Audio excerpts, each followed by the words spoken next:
2 Corinthians chapter 5.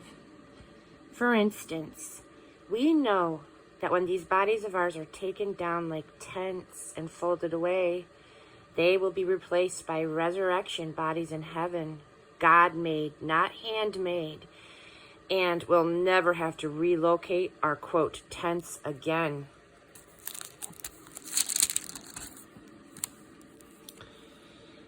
Sometimes we can hardly wait to move, and so we cry out in frustration. Compared to what's coming, living conditions around here seem like a stopover in an unfurnished shack, and we're tired of it. We've been given a glimpse of the real thing, our true home, our resurrection bodies. The Spirit of God whets our appetite by giving us a taste of what's ahead. He puts a little of heaven in our hearts so that we'll never settle for less. That's why we live with such a good cheer. You won't see us drooping our heads or dragging our feet. Cramped conditions here don't get us down. They only remind us of the spacious living conditions ahead. It's what we trust in, but don't yet see, that keeps us going. Do you suppose a few ruts in the road or rocks in the path are going to stop us? When the time comes, we'll be plenty ready to exchange exile for homecoming. But neither exile nor homecoming is the main thing. Cheerfully pleasing God is the main thing, and that's what we aim to do, regardless of our conditions. Sooner or later, we'll all have to face God, regardless of our conditions. We will appear before Christ and take what's coming to us as a result of our actions, either good or bad. That keeps us vigilant, you can be sure.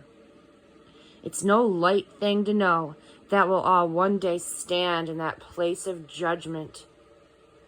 That's why we work urgently with everyone we meet to get them ready to face God. God alone knows how we'll do this. But I hope you realize how much and deeply that we care. We're not saying this to make ourselves look good to you. We just thought it would make you feel good, proud even, that we're on your side and not just nice to your face as so many people are. If I acted crazy, I did it for God.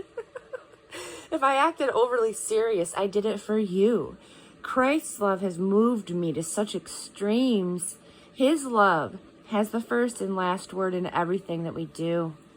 A new life. Our firm decision is to work from this focused center. One man died for everyone. That puts everyone in the same boat. He included everyone in his death, so that everyone could also be included in his life, a resurrection life, a far better life than people ever lived on their own. Because of this decision, we don't evaluate people by what they have or how they look. We looked at the Messiah that way once and got it all wrong, as you know. We certainly don't look at him that way anymore. Now we look inside, and what we see is that anyone united with the Messiah gets a fresh start and is created new. The old life is gone. A new life burgeons. Look at it. All this comes from the God who settled the relationship between us and him, and then called us to settle our relationships with each other. God put the world square with himself through the Messiah, giving the world a fresh start by offering forgiveness of sins. God has given us the task of telling everyone what he is doing. We are Christ's representatives. God uses us to persuade men and women to drop their differences and enter into God's work of making things right between them. We're speaking for Christ himself now. Become friends with God. He's already a friend with you. How, you ask? In Christ. God put the wrong on him.